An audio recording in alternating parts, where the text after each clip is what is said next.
Hello everyone, সবাইকে জানাই good morning. আশা করি সবাই খুব ভালো আছো। আমি কিন্তু বেশ ভালোই আছি।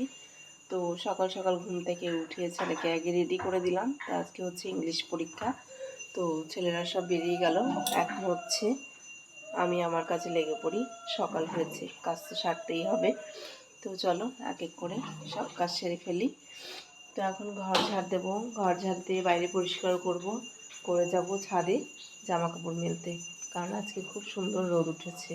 আর রোদ দেখলেই জানোই তো মেয়েদের কাচাকুচি করতে ইচ্ছা করে। আর কালকে হচ্ছে সামনেই আর হচ্ছে 1 মাস আছে। তাই এখন দিয়ে ঘরটর সমস্ত কিছু পরিষ্কার পরিচ্ছন্ন করা শুরু করে দিয়েছি, মানে ঘর ঝাড়া। তো আজকে আবার কিছু কাচাকুচি আছে, তো সেগুলোকে এখন করে ফেলবো। করে তারপরে হচ্ছে রান্নাবান্না শুরু করব। বাট আজকে সকালে সেরকম টিফিনের কোনো ঝামেলা নেই। কালকে রাতে করেছিলাম, সেই আটা মাখাই আছে, সেটা দিয়েই হচ্ছে টিফিনের কিছু বানিয়ে দেবো। তো সেই খেয়ে বেরিয়ে যাবে কাজে। তারপরে হচ্ছে আস্তে ধীরে দুপুরের জন্য রান্না বসাবো। তো চলো ঝটপট করে কাজগুলো সেরে ফেলি, আবার আসছি তোমাদের সাথে পরে।